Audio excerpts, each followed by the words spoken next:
Where did you come from? Where did you go? Where did you come from? Canada. Where did you come from? Where did you go? And welcome to the Mediocre Photography Show. My name's Ben. And my name's Jack. And today we are talking about criticism. Yes. Yes. How are you, Jack? I'm very well, Ben. I'm doing good. I am back working as a key worker. Yeah. Yeah. Which You're is a working woman. I'm a working woman, and yeah, no, it's been all right. I've just been working all week. Yeah, I'm working for the next 4 days after this. Great. It's horrible. But I have free time to do stuff. I've got the go ahead to clear out the garage with my brother. Wow, was that the really exciting news that you mentioned? That was the really no. This is the really exciting news that I think I'm gonna turn my half into a dark room. Oh, cool. So I'm gonna, fingers crossed. We're currently taking bits out and putting them into piles and then putting them back in the piles. We're sorting it out. But I think it's a long project, but it's a long quarantine. What can I say? Yeah. Well, if you need a hand, I am most definitely gonna need a hand. Many a spaces into darkroom before, so I can. Yes, you have your shower at your old do that. Shower at my old place. The laundry room. Oh at yeah, our yeah. house. My garage currently has a darkroom space in it as well. The garage where I was living in Exeter that had a darkroom space. Yeah. No, we've You've made some dark rooms. I've made many a dark room. I've made some dark rooms up on Dartmoor with university trips as well. I'm the darkroom king. I learned from the darkroom master. You did. Brendan Barry. Yeah. the portable darkroom. Anyway, how's it going with you? Yeah, I'm all right. Same old, really. Gonna start volunteering. Oh yeah. It's good pretending that you didn't already know that, Jack. Yeah, I know. Yeah. Thank you. Yeah, going to start volunteering at one of the research sites at the university, which will be quite good. Do my little bit to fight against coronavirus. So hopefully start that tomorrow, but we'll have to wait and see. There's still a chance that they're going to turn around and be like, "Oh, sorry, Ben, but we don't need you anymore." In which case I'll go, "Well, all right, bye then." It should be interesting if you do get picked. It should be interesting. Yeah, it'll be all right. Hopefully, might be a photographic project comes out of it. As Jack mentioned the other day, I did talk about the fact that people are making a lot of work about isolation, but perhaps not about the virus itself.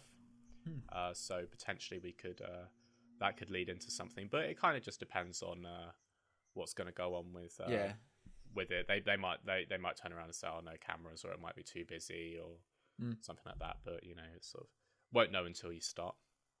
I've done some entering of competitions, putting some work forward as well. I'm not gonna mention just where just yet though, just in case it doesn't come into fruition. But watch this space because there could be some interesting Ben Bullman photography related things on the side. Oh. You never know. No. You never know. But yeah, that's about it really. Not been up to much. Been learning the banjo. Oh yeah? Yeah. How interesting. It's really not, man. It is what it is, It's the banjo. It's the banjo. Yeah. It's the banjo. So,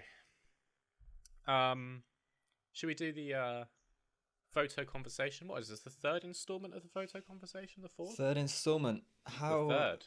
How surprising. We've actually lasted this long. Kept going. I know, right, man? It's pretty impressive. We haven't just given up on it yet. Not yet. Well, who went first? It went Louis, me, you. Alright, so it's my turn to go first, is it? You go first, yeah. Alright, let me Send me that send bad this boy. through. I've in the interim of waiting for you to get sorted, I've actually updated Facebook, and it's got a new look apparently, and it looks like Reddit now. Oh, of course it does. Um, They've just because stolen. They've just stolen Reddit. that's exactly what Facebook Does. wanted to have. It steals your there we data go. and it steals Reddit. It does. Okay, here we are. That's coming across in just a sec. Should get the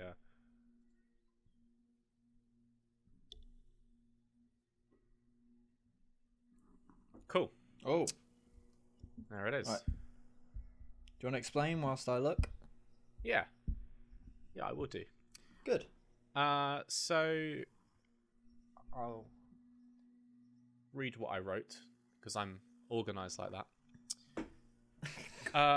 This turned into more of a challenge than I thought it would. Gutter, as it turns out, is a very difficult word to work with. I mentioned in the last episode of the show, it was one of my chores to clean out the gutters this week, which I did do. And much to my dad's confusion, I did bring a camera up the ladder with me. Photographs were taken. They were just not good. They were just boring. They were photos of gutters. Rather annoyingly, Dad was actually asked to go around my grandparents' house to clean their gutters as well, because apparently something was growing in them, which I thought could have been quite an interesting thing. But I was only told about that after he got back, which is a little bit annoying. But I got a little bit stuck for ideas, and I was sort of thinking about what gutters and sewage systems were. And this photograph is actually the Museum of Technology in Cambridge, which is an old Victorian sewage pumping station. Yeah. And it kind of, for me, has always been the embodiment of something that we do take for granted, like guttering and sewage. And that it actually came around relatively recently in the grand scheme of things. I mean, Victorian times was only sort of 19th, 20th century. And I think that it sort of shows the speed that technology is progressing and where technology will take us. Unfortunately, none of that is actually conveyed within the photograph. It's just a photo of the building. I sort of didn't have a lot of time, and it was a little bit too busy, and sort of the situation wasn't quite right. But when I was researching about gutters, I came across a excerpt from a book which is called Vibrant Matter, A Political Ecology of Things. And in that book, they talk about something which is called thing power. And the author goes on to talk about an object that she saw lying in a gutter one Tuesday, which was like a thick workman's glove, a mat of pollen, a dead rat, a bottle cap, and a stick of wood. And she goes on to talk about how Stephen Jay Gould says that this could be called the excruciating complexity and traceability, but these bodies are not restricted to passive and traceability. It was also included to make things happen. So effectively what she was trying to say was that she was surprised by what she saw, and because of the emotional response to that, it changed the item's definition from debris into things, which, I don't know, it links into the mentality of gutters. It links into the mentality of sort of progressing technology. I sort of will finish this by saying for a second week in a row, I kind of feel like I'm stretching this definition a little bit. No, I think the research is there. I think the research definitely links. It's interesting. Yeah, I mean, it's a chimney of a museum. Again, it was so busy. Like, considering the fact that we're still meant to be under quarantine, it was really, really, really busy. So I couldn't really stay for too long. I didn't want to stay for too long, perhaps, is a more accurate way of saying it. But yeah, there we are. What do you think? I think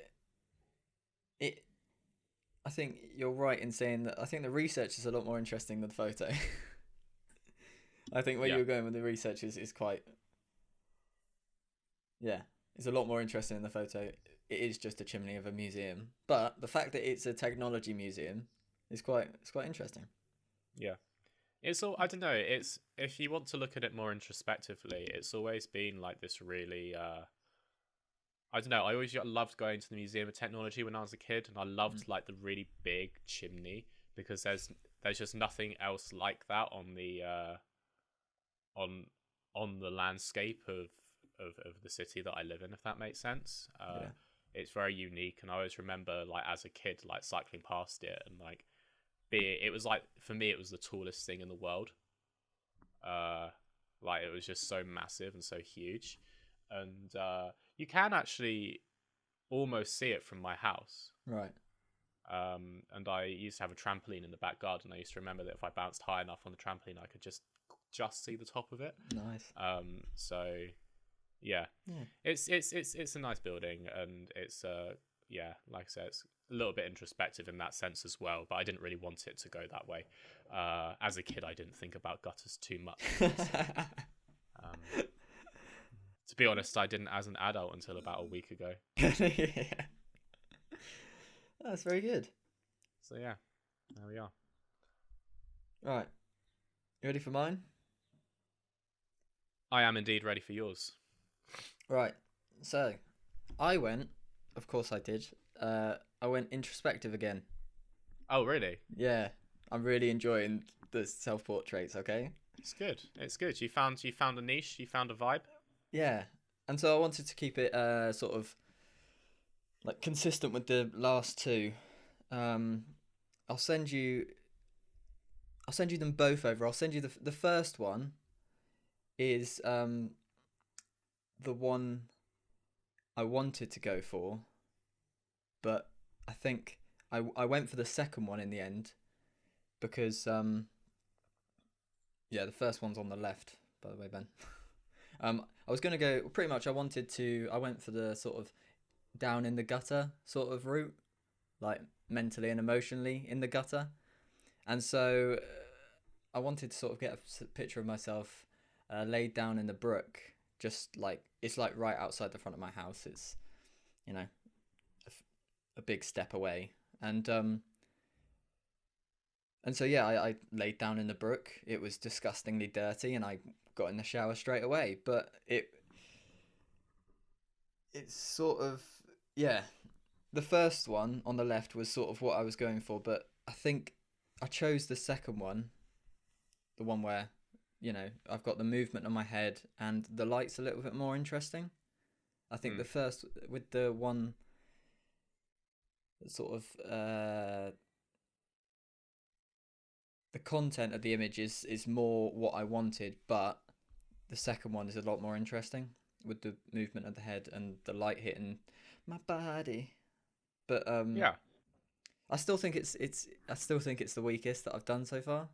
I think that the water isn't as clear as I would want it to be. There's a couple of like I don't know whether you can see it, Ben, but there's a couple of like light speckles, which is Hmm. the water, but it distracts me a little bit. But no, Yeah. It's water's a difficult one to light mm, properly. Um, especially this, Especially with black and white. yeah, You need to wait for very much the correct time of day, or you which I need now to wait. realise. Yeah.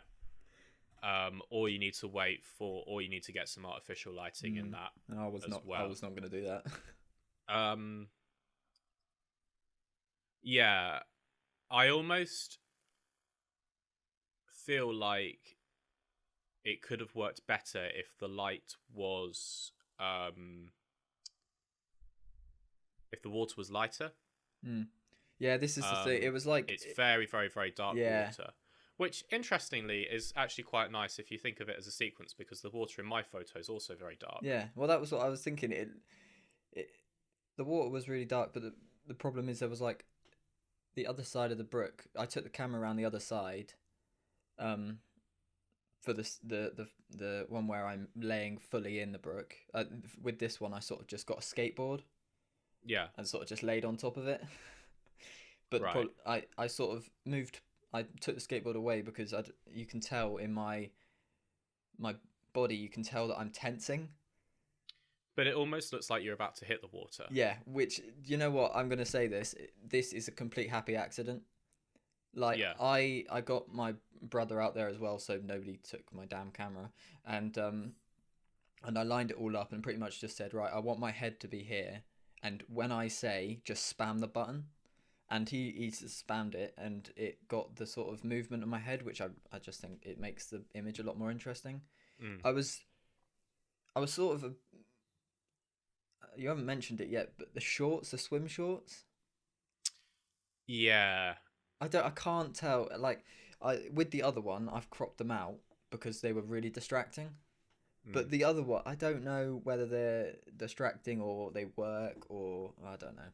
But I think they are distraction, personally. like, I mean, without sounding too perverted, I think that this probably would have worked better if you were completely naked.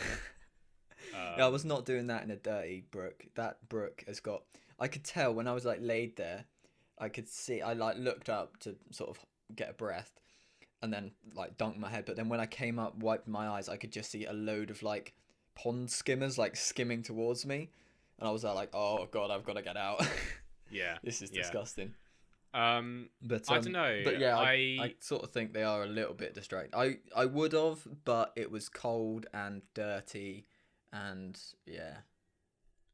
I potentially would have cropped it out, or actually even used a different angle.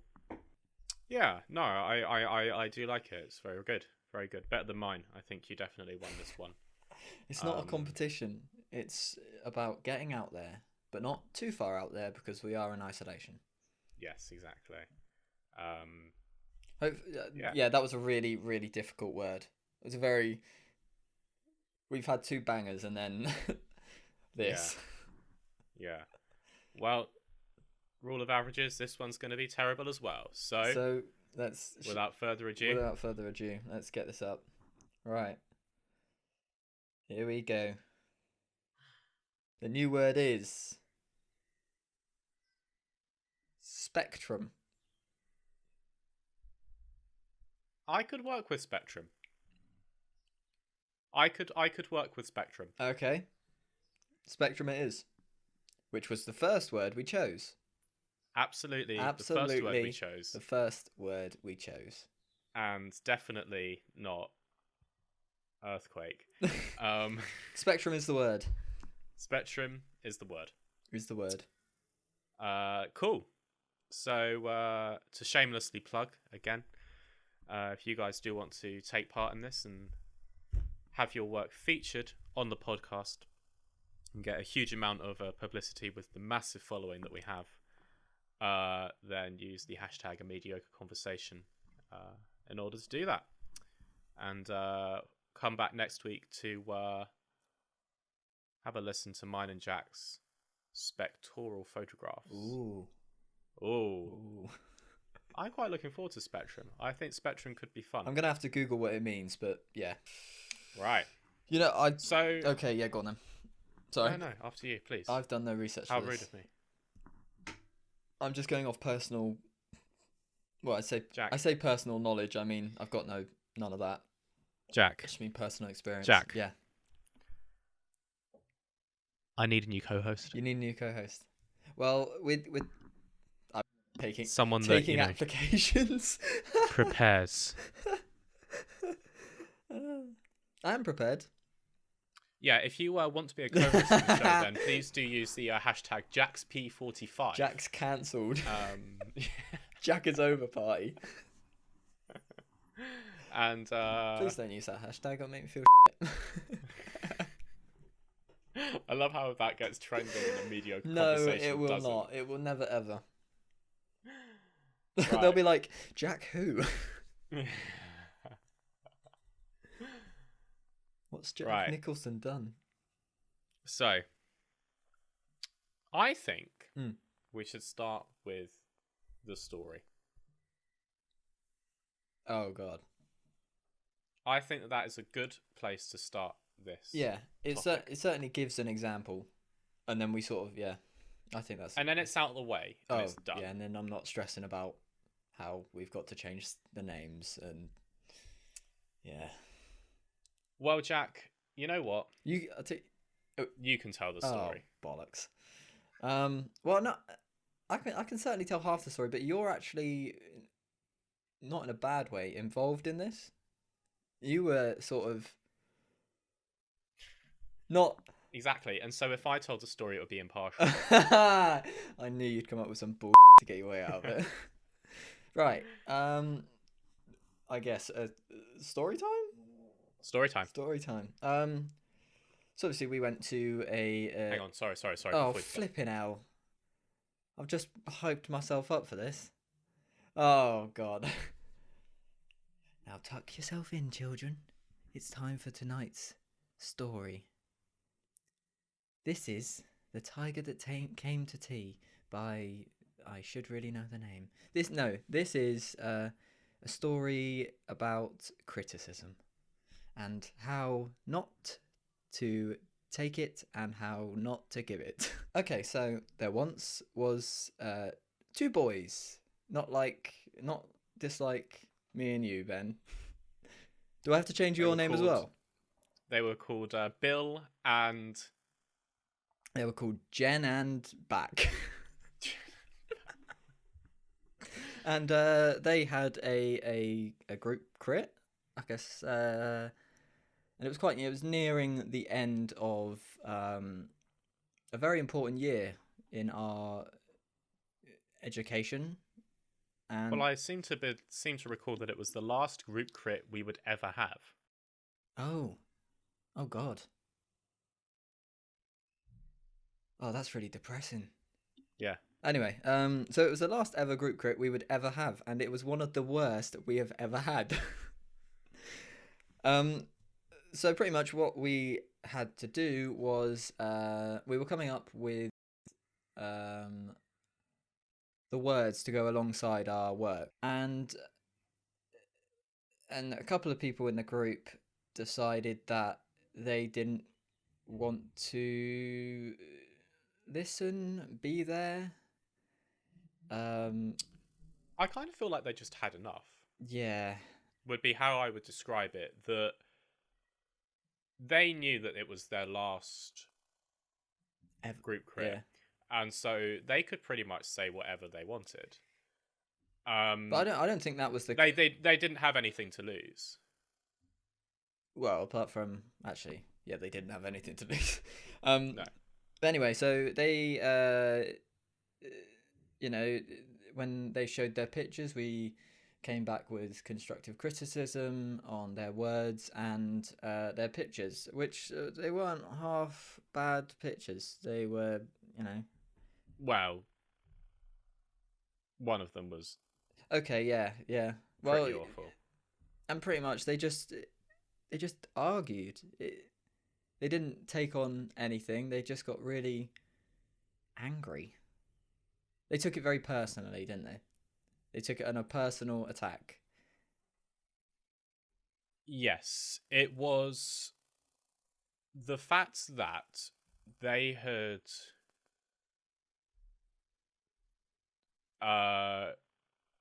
been producing work with a narrative.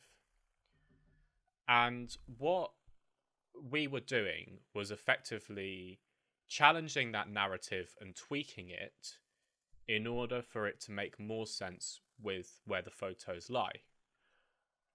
Now, as I've explained several times on the show, I generally will do a lot of research into work and a lot of third party and research, and think that my work is very outwards looking, where actually it's quite introspective. My work ultimately becomes introspective, even though it isn't ever deliberately made like that.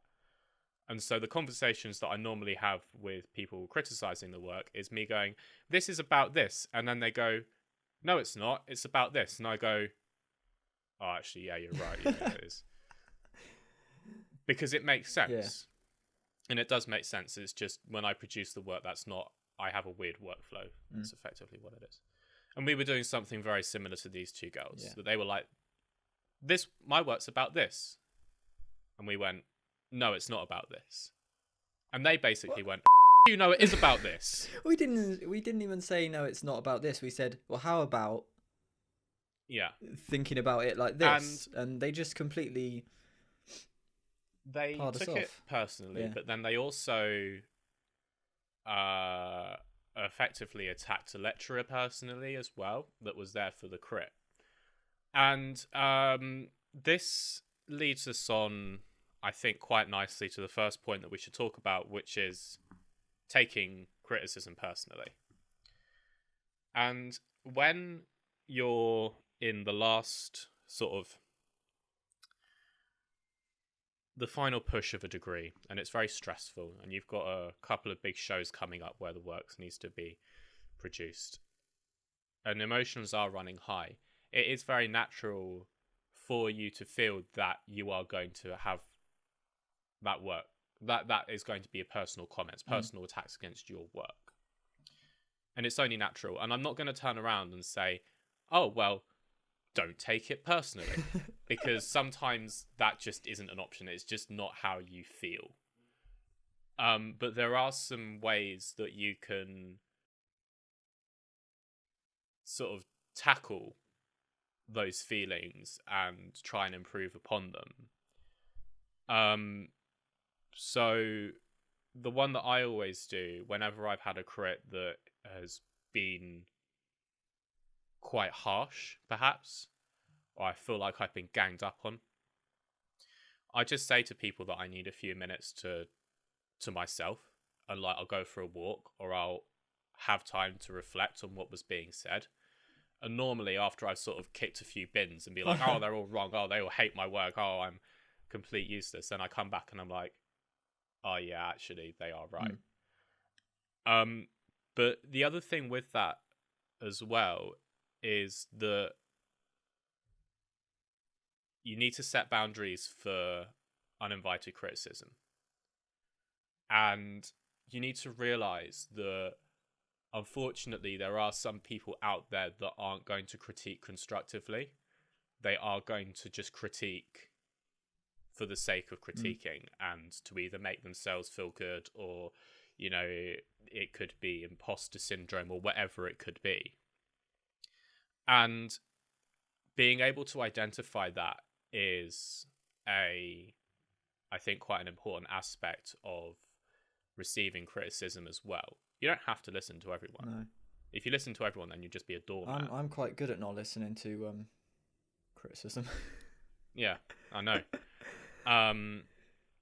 But when you're in that situation, I think what fell down was the fact that these girls, and I can kind of see their angle. I kind of can't, but I can kind of see their angle. That they felt that they were being personally attacked and they felt that their idea wasn't being constructively criticised, it was just being criticised, and the lecturers didn't have their best interests at heart. And that's completely wrong, because the lecturer did. That's what they're paid for. We have mountains of evidence to sort of back that up. But when you get into that mentality, then it's very difficult to get your head out of it. So that's sort of what I've written about receiving criticism and the difficulties of it. Jack? Well, receiving criticism, I think, as you said, it needs to be balanced. I think the best thing to do is probably just when people are sort of talking about your work. I remember one thing about this group crit was that the girls tended not to let people finish. I think you need to let the person who's talking about your work finish, because then as soon as that happens, you know, when people are talking about my work, personally, I let that finish and then I give it a few seconds, because sometimes other people will chime in and they'll be like, oh, well, maybe that's wrong. And then they'll start having a discussion about, your work between them, and you're just sat there like a lemon, but you're taking all this good information in because they're sieving through it. Um, and so I think that's one thing to do, is just be patient and wait for everything to finish, rather Mm. than just, you get one bad comment and you're there like, oh no no no no, blah blah blah blah. Let people talk about your work, because not only does it gets you the best possible work, but it also makes you feel good. People talking about my work makes me, even if it's criticizing it or not criticizing it, it does, it makes me feel better. um Yeah, I think that that's a very important thing. And when you're just on a sort of separate note, and we're going to talk about giving criticism in a little bit more detail later on, but you know your work better than mm. anyone else, right? Because you're the person that has conceived it and created it and whatever. Spent day in day out Yeah, researching and stuff like that. Yeah. that's actually a massive disadvantage mm. because you are far too close to it.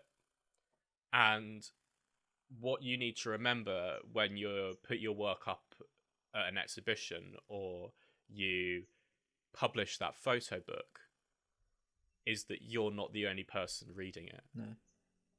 And when other people talk about your work and other people can understand your work, that is how the general public is going to perceive that exhibition or perceive that book. If you don't allow people to talk about your work, then you are more likely than not missing a potentially huge issue because people don't see your work how you see your work. No. It's like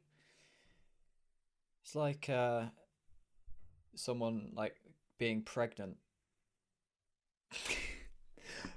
Hear me out. So, the mother spends what, 9 months with the baby in her belly, and then they're like pretty much attached to it. And then you see, but me, I just see a pregnant woman. But they see their baby. How upset would you be if I cut that? I'd be more upset if you kept it in. Thank God.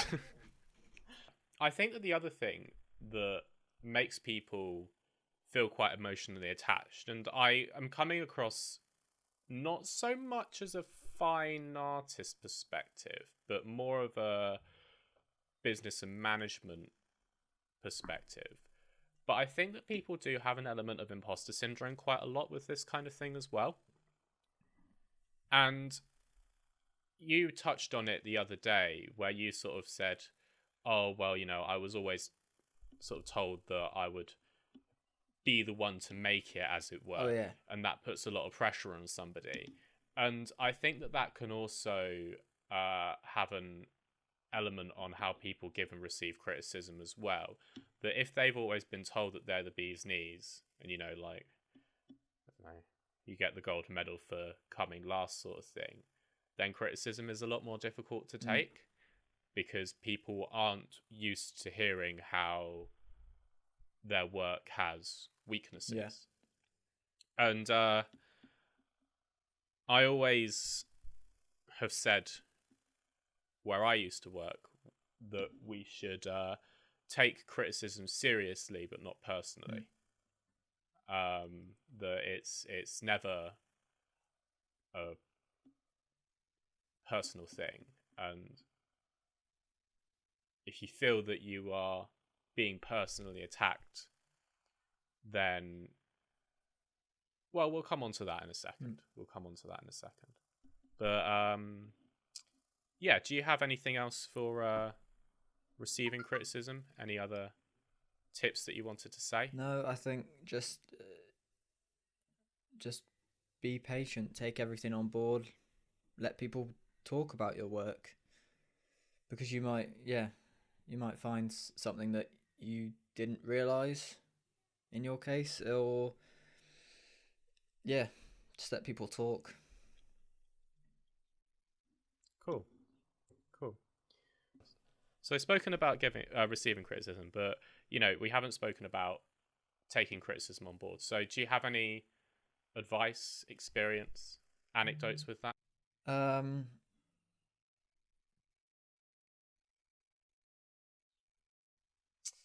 And this is why we prepare for podcasts. well, I'm just trying to think of, because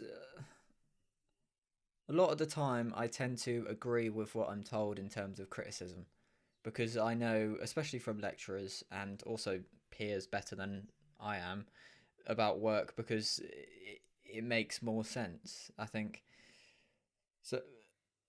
I think it is just thinking. You sort of have to, like, as they're telling you, visualize what the outcome of their words could be. So if Mm-hmm. say like someone says, try this image in black and white, you sort of have to picture it in your head in black and white and go, oh, maybe that would work, or maybe that wouldn't, or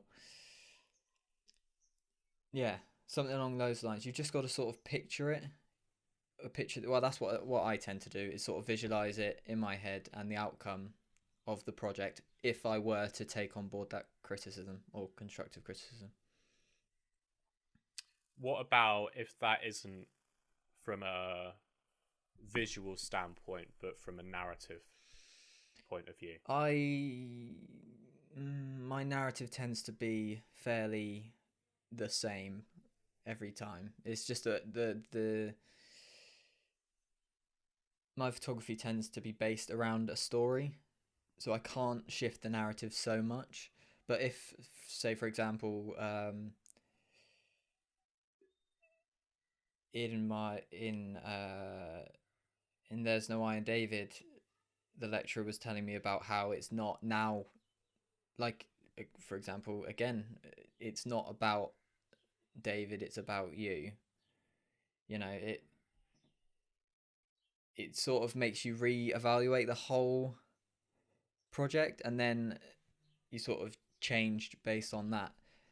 But in terms of taking on board narrative changes, it doesn't happen so much to me, because all of my projects tend to be based on actual real life stories.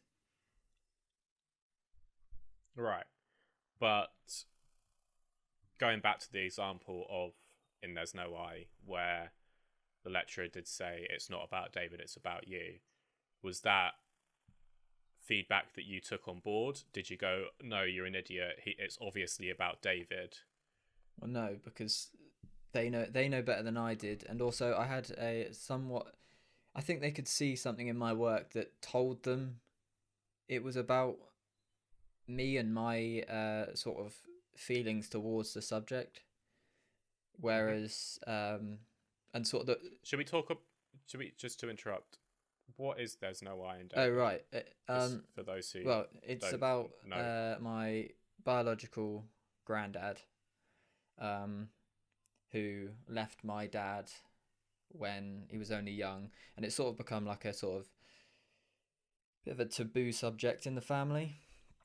And so for the project, I sort of researched David and where he'd come from and where he went after he left, and sort of got stories from like really young friends and sort of closer to the present time friends, um, and sort of followed him around in a way.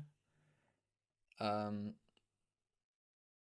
but then as I was following him around, because I started off by calling him Granddad, but then I sort of followed him around, learnt all these stories, and it changed my images uh, drastically. Like, my images were very very literal, and they turned into something a bit more like conceptual, a bit more like metaphorical.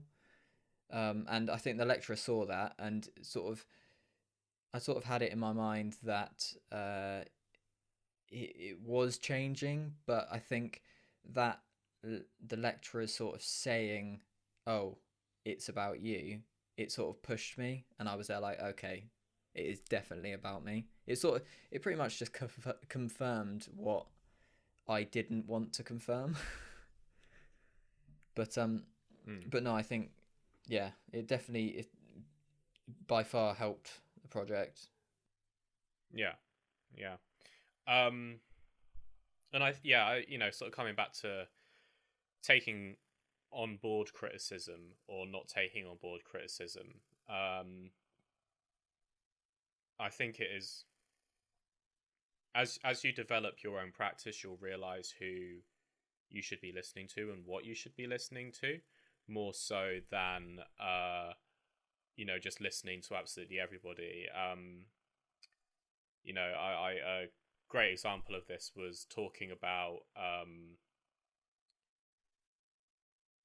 I'll talk about my work now, shall I? Go for it. In my graduate project, The Horse, it's all about my perception of Brexit and sort of the political uncertainty that follows with that. And the last photo is of a rock. Very, very, very dark. You wouldn't know that it's a rock.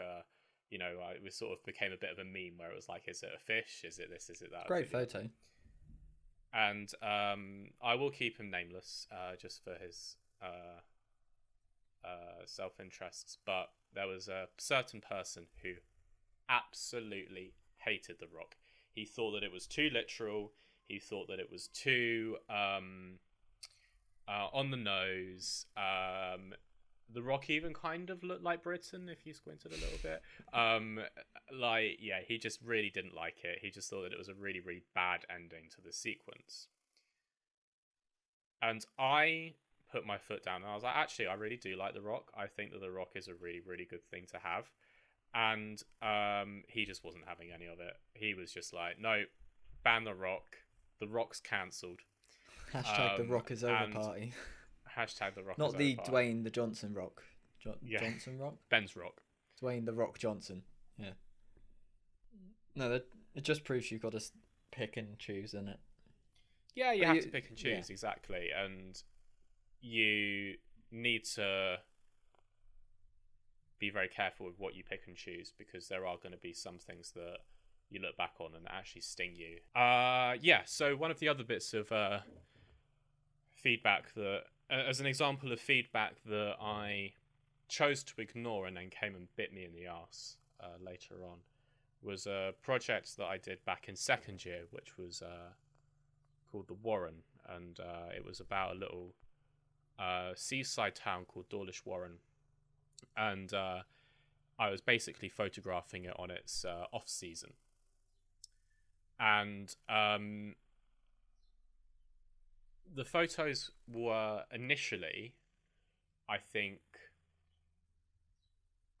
I would say unremarkable. They were fine. They were large format black and white shots, and that was about it. And then one night I went to the location after dark and photographed it there, and all of a sudden it was like just completely different atmosphere. And some of the photographs from that were actually, if I say so myself, really rather good. It looked a lot like Summer Nights Walking by Robert Adams. You could always put up some pictures. Yeah, of course I will. Of course I will. Shameless. Self. But anyway, I was sequencing out this work, and I still had in the sequence some of the photos that I'd taken at daytime. And I got feedback from one of my...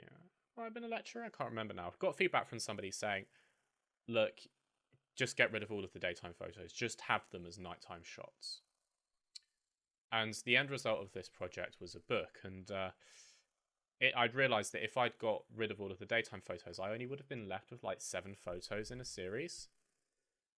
And I don't know, I just wasn't happy with that choice.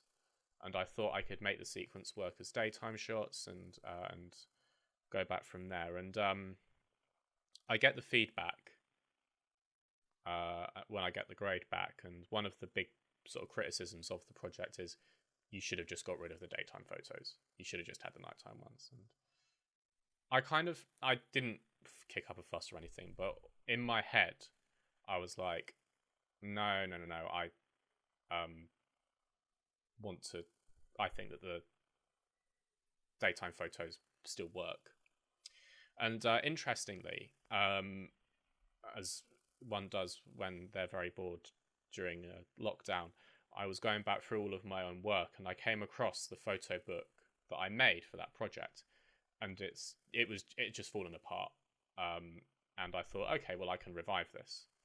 And so I remade the covers, restitched the book, and it looks a lot nicer now. But when I was looking through the book and repunching the holes, I thought to myself, these daytime photos just don't work at all.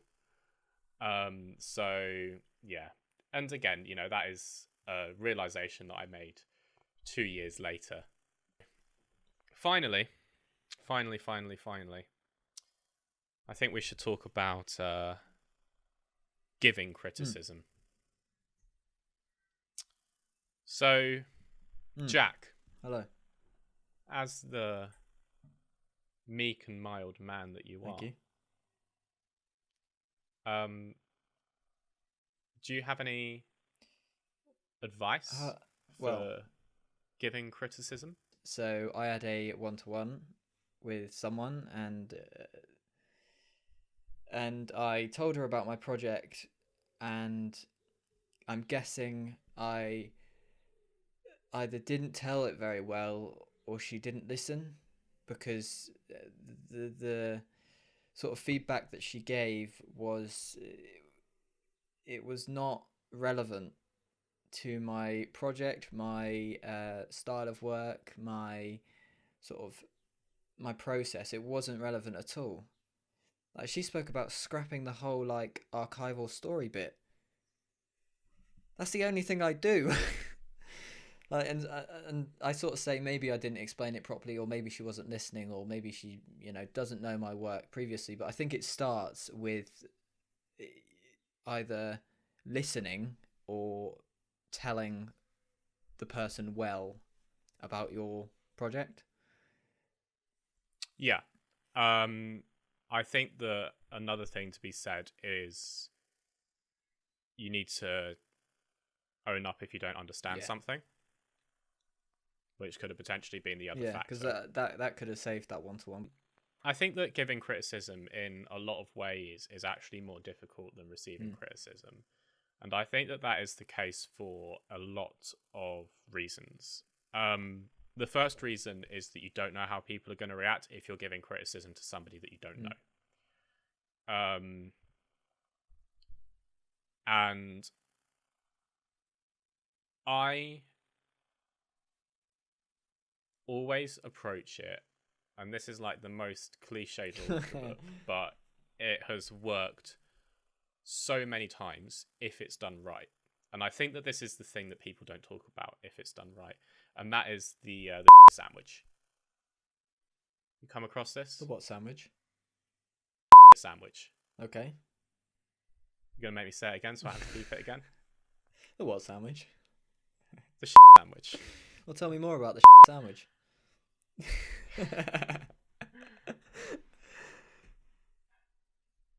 The sandwich. I hate you. Is basically where you give two pieces of positive feedback in between the constructive criticism. No, the other way around. You got your bread, and you got your Yeah. shit in the middle. No, because the bread's the good bit. Yeah. Positive. Yeah. Shit. Right. Now, and people talk about this, and you have it all the time. Like, I first heard of it when I was swim teaching as 2 stars and a wish. Mm. You've got all of that, but people don't talk about how to do it well. And the magic trick to making a good sandwich is to make the person not realize that they are being served a sandwich. A good example of a sandwich, like I say, is you need to bulk it out a little bit. So let's take Jack's gutter photo, Mm. for example, right? If I was going to sandwich that gutter Right. photo, I would not just. So let's say my good bits of my positive feedback would be, I like the movement in it. This is very basic. I like the movement in it. I like the fact that you're hovering over the water. It looks like you're about to fall in, but I don't like the fact that your trunks are on show. Right? I wouldn't just say it like that. I would say it as, oh well, yeah, this is a really good photo.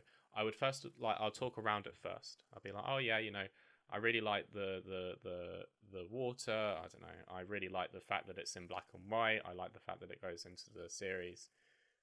And then I would hit you with the first bit. But I really like how your head is moving. And then I would talk about little things that I didn't like. But I would always emphasize the fact that the trunks were like the one bit. And I did this, didn't I? I was like, oh yeah, well, I'm not entirely sure about the water, but I can see how it has a merit, how it works in the sequence. I don't really, I'm not really sure about the trunks. But what if you changed your composition? Always give that little bit of improvement. And because you're bulking it out, it's like you've got your sandwich, but then you've got a little bit of sprinklings of cheese on top. Just a little glitter of, but you could. So are you saying that you can't have a sandwich without a butt? Can't have a sandwich without a butt. The other one that I have used, and I've never used this in a fine art perspective, but I did use it quite a lot when I was working with people at work, was it's a technique that I stole from Apple. Actually, Apple used this. And that's called fearless feedback. Right.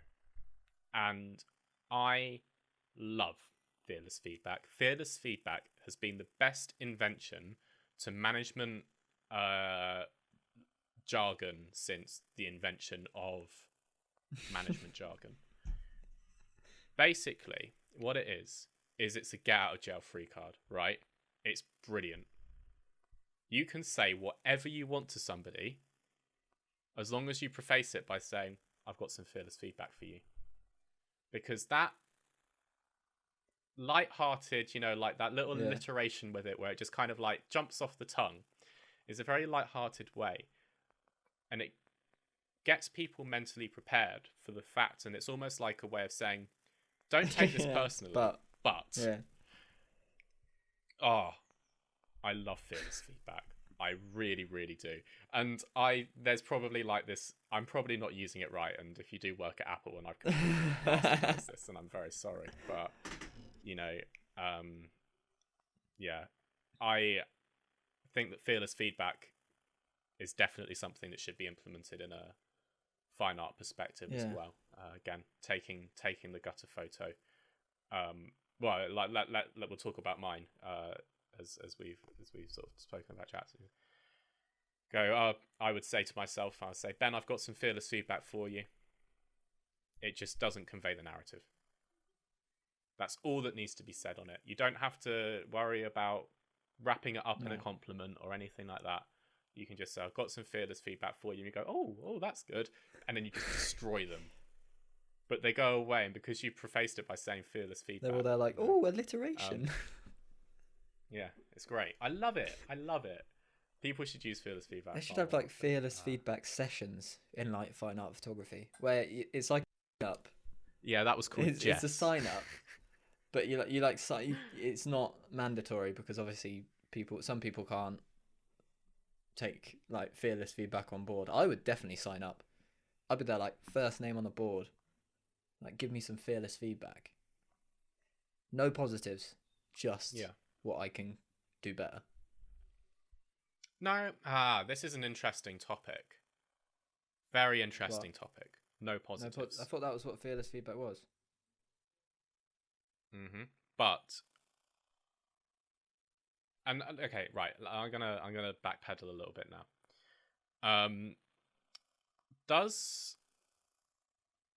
I love fearless feedback because in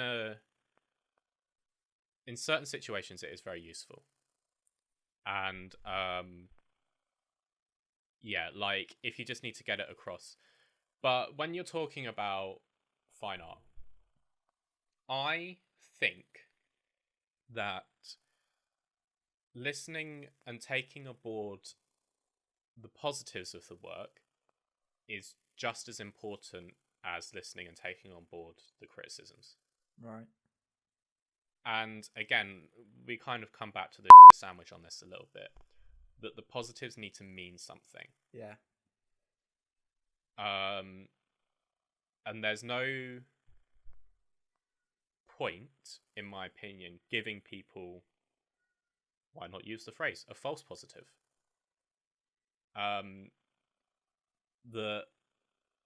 Because that shows to people, if you give somebody a decent positive, then it shows to them something that they don't need to change. And not changing things is equally as important as changing things in work. And I think, if I may say so, Jack, that's something that you struggle with a little What's bit. that? Is you only hear the negatives. You only hear the criticisms. I can't take positive encouragement at all, and that's something that I think it is. Well, it was quite difficult, but the lecturers seemed to learn that about me quite well. And I think by the end, the lecturers that I did have for like one-to-ones and stuff, that's why my one-to-ones were so short.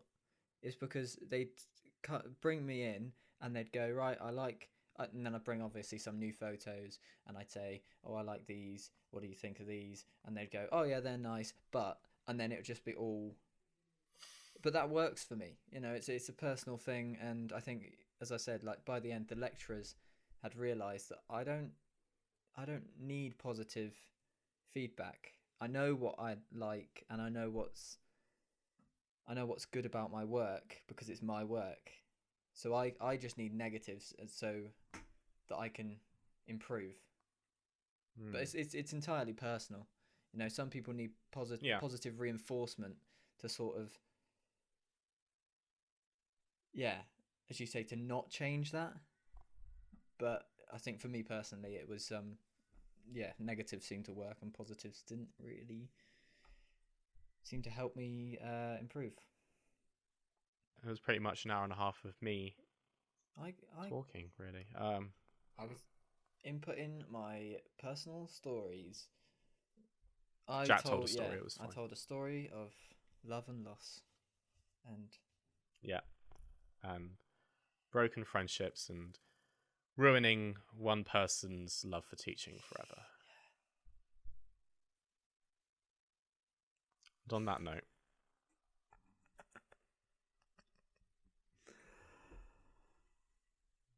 where can I find you, Ben? You can find me at Ben Ballman Photo. Where can I find you, Jack? Jack Henderson Photo. Jack and the Henderson show? Photo. Follow the podcast. The Mediocre Photo. If you liked it, subscribe. If you really liked it, like it. Bye. Signing